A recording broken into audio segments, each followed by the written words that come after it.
Outros centros podem gozar de maior popularidade. Neles, os mortos são imediatamente congelados e levados a um edifício especial sob baixa temperatura, aguardando o dia em que a ciência e a tecnologia tiverem avançado o suficiente para descongelá-los e devolvê-los à vida e à sociedade, a qual poderá estar tão assustadoramente superpovoada que se farão necessários comitês especiais para decidir quantos podem ser descongelados, como há hoje comitês que decidem quem deve receber um órgão disponível e quem deve morrer. Pode parecer horrível e inacreditável. No entanto, a triste verdade é que tudo isto já acontece agora. Não existe lei neste país que impeça que negociantes façam dinheiro em cima do temor da morte, que negue aos oportunistas o direito de propagarem e venderem a alto preço uma promessa de vida após anos de congelamento. Já existem tais organizações, e conquanto possamos rir de pessoas que indagam se a viúva de um congelado pode receber o seguro ou contrair novas núpcias, são demasiado sérias as perguntas para serem ignoradas.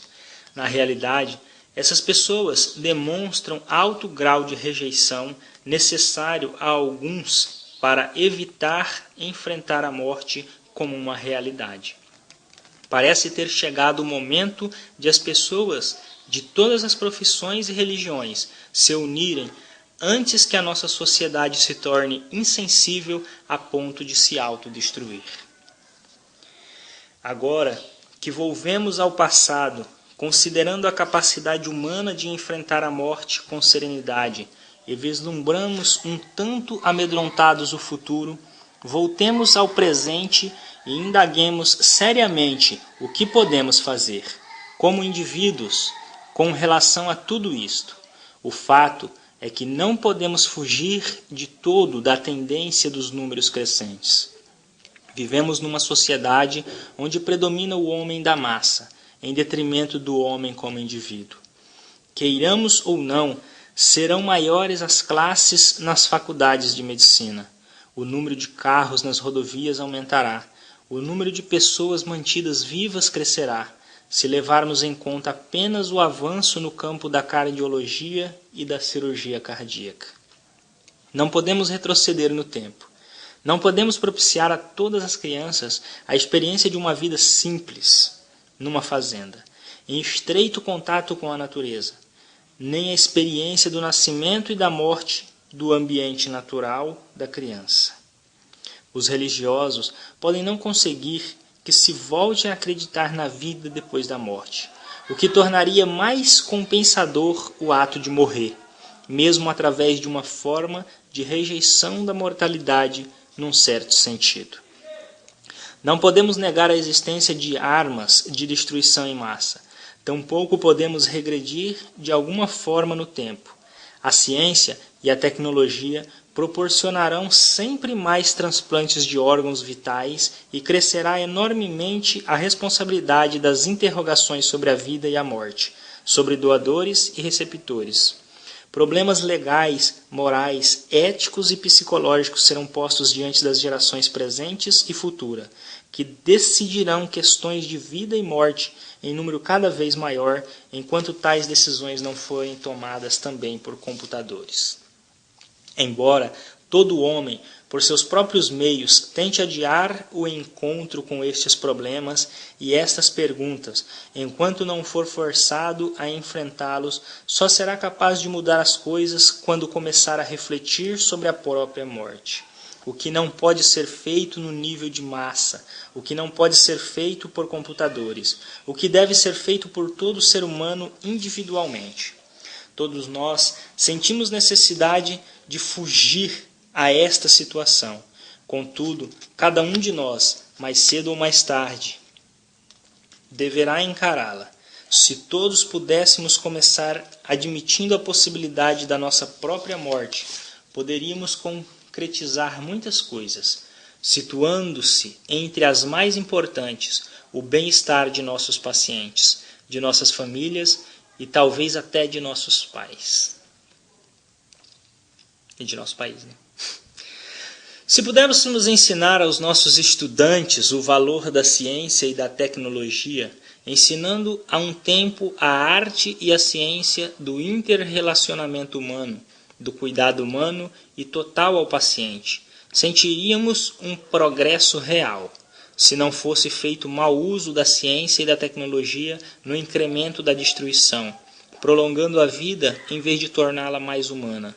Se ciência e tecnologia pudessem caminhar paralelamente com maior liberdade para contatos de pessoa a pessoa, então poderíamos falar realmente de uma grande sociedade, encarando ou aceitando a realidade de nossa própria morte.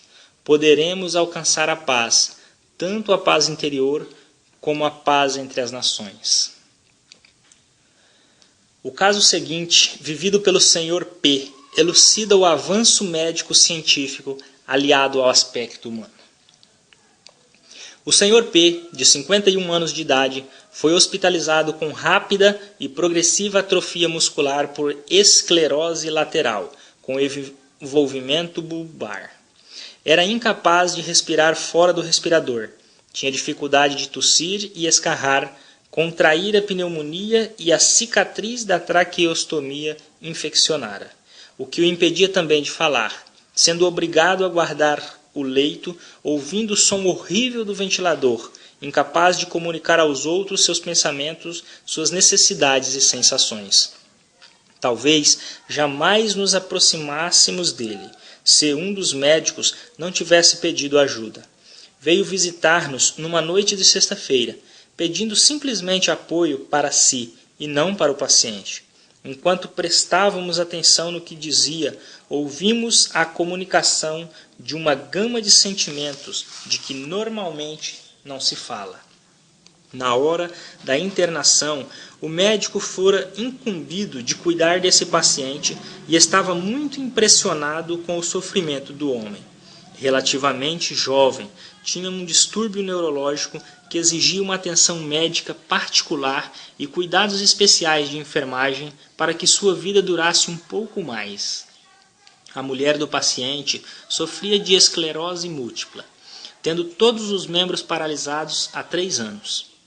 Ele esperava morrer durante a internação, pois lhe era inconcebível a ideia de 2 paralíticos morarem na mesma casa, um olhando para o outro, sem poderem se ajudar mutuamente.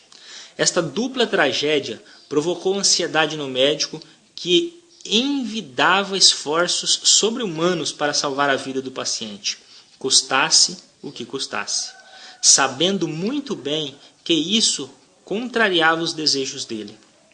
Seus esforços prosseguiram com sucesso, mesmo depois de uma oclusão coronária que veio complicar o quadro clínico. Enfrentou tudo isso com o mesmo élan com que enfrentara a pneumonia e as infecções. Quando o paciente deu sinais de recuperação, surgiu a pergunta: e agora? Ele só podia viver sob cuidados médicos, com o respirador às 24 horas do dia, sem possibilidade de falar ou mover um dedo, intelectualmente vivo, plenamente consciente de seu estado, mas impossibilitado de qualquer ação. O médico captava as críticas implícitas a seu intento de salvar esse homem, deduzindo a raiva e a frustração do paciente para com ele. O que deveria fazer? Como se não bastasse, já era tarde demais para mudar as coisas. Quisera fazer o máximo como profissional para prolongar a vida do paciente. E agora, que alcançara êxito, só obtivera censura, cabível ou não, e mágoa. Decidimos tentar solucionar o conflito na presença do paciente, já que era peça importante no jogo.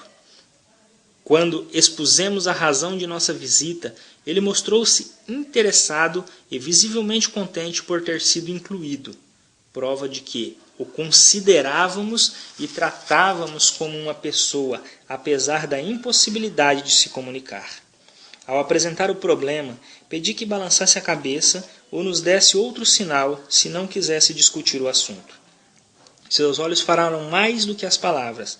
Percebia-se que lutava para dizer mais, enquanto buscávamos meios que o fizessem tomar parte ativa. O médico, aliviado por ter partilhado suas dificuldades, criou coragem e desinflou o tubo do ventilador por alguns segundos, a intervalos curtos, permitindo que o paciente dissesse alguma coisa. Uma torrente de sentimentos inundou estas entrevistas. O paciente revelou que não tinha medo de morrer, mas sim de viver, que não só simpatizava com o médico, mas lhe pedia: me ajude a viver, agora que tentou salvar-me com tanto empenho. Paciente e médico ambos sorriam. Quando puderam comunicar-se, a tensão que pairava no ar se esvaneceu. Contei os conflitos do médico e o paciente ouviu atento. Perguntei-lhe de que modo poderíamos ajudá-lo melhor. Disse-nos, então, de seu pânico em não conseguir se comunicar, seja falando, seja escrevendo, seja por outros meios. Ficou sumamente grato por aqueles poucos minutos de esforço conjunto e de comunicação que tornaram bem menos dolorosas as semanas seguintes. Mais tarde, observei com prazer que o paciente até considerava a possibilidade de obter alta e planejava mudar-se para a costa leste se pudesse conseguir lá o ventilador e os cuidados de enfermagem. Esse talvez seja o exemplo que melhor retrata a situação em que muitos jovens médicos se encontram. Aprendem a prolongar a vida, mas recebem pouco treinamento ou esclarecimento sobre o que é a vida. Aquele paciente julgava-se morto dos pés à cabeça, e sua tragédia era a consciência plena de seu estado e a incapacidade de mover um dedo sequer. Quando o tubo o apertava e machucava, não podia nem dizer à enfermeira que estava a seu lado às 24 horas do dia, mas que não aprendera a se comunicar. Em geral, somos taxativos em dizer que não há mais nada a fazer, e dirigimos nossa atenção mais aos equipamentos do que à expressão facial do paciente, que nos pode transmitir coisas mais importantes do que as máquinas mais eficazes. Quando o paciente sentia pruridos, não era capaz de se mover, de se coçar ou de soprar, e esta impossibilidade o preocupava, a ponto de assumir proporções de pânico que quase o levaram à loucura. O fato de fazer regularmente uma visita de 5 minutos fez com que o paciente se acalmasse, suportando melhor o incômodo. Isso amenizou os conflitos do médico, dando-lhe um relacionamento melhor, isento de culpa e de compaixão. Quando notou que esses diálogos diretos e explícitos poderiam transmitir tranquilidade e alívio, continuou por sua conta, servindo-se de nós apenas como meros catalisadores para a continuidade nas conversas. Sinceramente, acho que esta deveria ser a solução. Não acho proveitoso que se chame um psiquiatra sempre que o relacionamento médico-paciente esteja em perigo, ou que um médico não se sinta capaz ou não queira discutir os problemas importantes com seu paciente. Achei um ato de coragem e um sinal de grande maturidade da parte deste jovem médico admitir suas limitações e conflitos e procurar ajuda, ao invés de contornar o problema e evitar o paciente. Nossa meta não deveria ser dispor de especialidades para pacientes moribundos, mas treinar pessoal hospitalar para enfrentar serenamente tais dificuldades e procurar soluções. Estou certa de que esse médico não terá tanta perturbação e conflito ao se deparar novamente com uma tragédia como esta.